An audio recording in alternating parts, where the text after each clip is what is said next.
کاکی اٹھو، کھانا کھا لو، مجھ سے آج بڑی بھول ہوئی، اس کا برا نہ ماننا، پر ماں سے دعا کرو کہ میری خطا معاف کر دے۔ بھولے بھالے بچے کی طرح مٹھائیاں پا کر مار اور گھرکیاں سب بھول جاتا ہے۔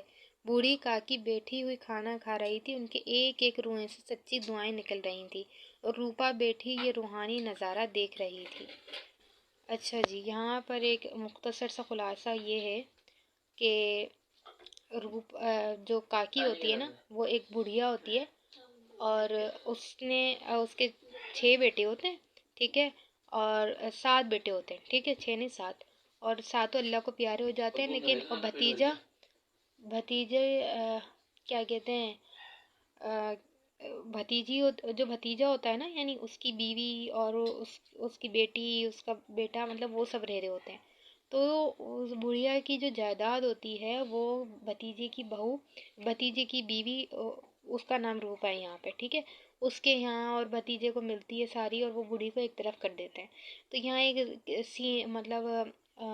ایک واقعہ دکھایا گیا ہے کہ ان کے گھر میں کوئی تقریب ہوتی ہے ان کے بیٹے کی، یعنی بھتیجا جو ہوتا ہے اس کے بیٹے کی، اور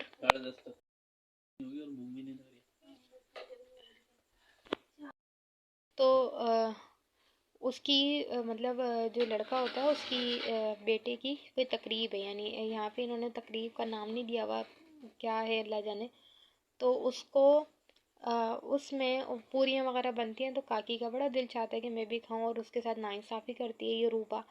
تو جو پوتی ہوتی ہے یعنی روپا، ٹھیک ہے، تو روپا جو ہوتی ہے وہ روپا نہیں، پوتی کا نام وہ ہے لاڈلی کر کے، لڑکی کے جو ہے نا لاڈلی کر کے کہا گیا ہے یہاں پہ۔ تو وہ چپکے سے نا اس کی وہ پوریاں لے کے چلے جاتی ہے، اور پھر جب پوریاں لے کے جاتی ہے تو وہ کہتی ہے میرا ابھی بھی دل نہیں بھرا۔ وہی کتنی زبردست انہوں نے مثال دی ہے کہ جب تھوڑی سی بارش ہوتی ہے تو وہ حبس کر دیتی ہے، یعنی اور بارش کی طلب لے کر آتی ہے، اور بارش کی طلب بڑھا دیتی ہے۔ تو اسی طرح یہاں پہ اس کی بھوک کی مثال دی ہے کہ بھوک بڑھ جاتی ہے، تو کیا کرتے ہیں، وہ کہتی ہے کہ تم مجھے وہاں لے چلو جہاں مہمان جو جس مطلب برتن میں کھانا کھا کے گئے ہیں، جھوٹے برتن ہیں، وہاں لے چلو۔ تو وہ پوتی جو ہوتی ہے لاڈلی، وہ نہیں سمجھ پاتی کہ کاکی مجھے ایسا کیوں کہہ رہی ہے، لیکن جب وہ لے کے جاتی ہے تو وہ کیا کرتی ہے کہ نا وہاں پہ جو ذرے گرے ہوتے ہیں وہ کھاتی ہے۔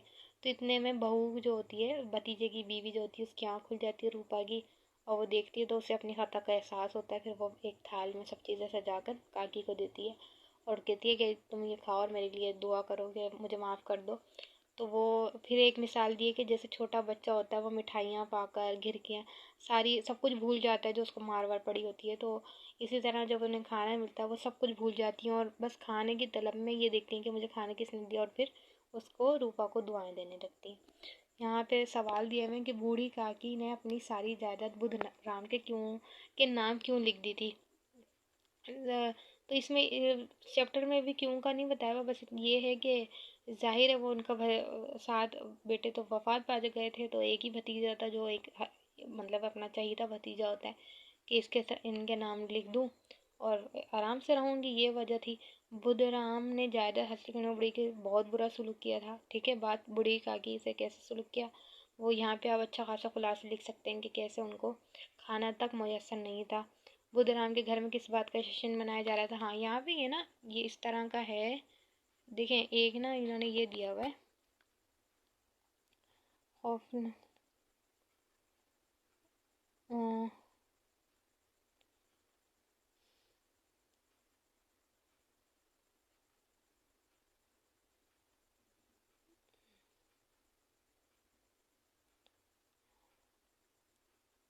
میں اس میں نام دیکھتی ہوں کہ وہ اس تقریب کا نام کیا ہے۔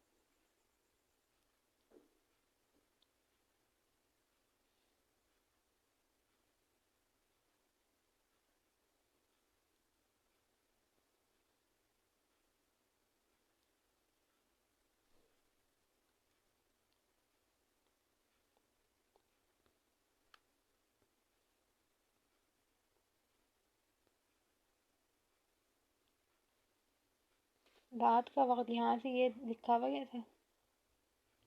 اپنے بھائی سے دیکھیں یہاں سے ہے کہ نا بدھ رام کے دروازے پر شہنائی بج رہی تھی، اور بس یہ ہے کہ خوشیوں کا اور نائیوں سے ٹکرا رہنا۔ بدھ رام کے لڑکے سکھ رام کا تلک آیا ہے، یہ ہے ٹھیک ہے، یہ جو ہے نا بدھ رام کے لڑکے سکھ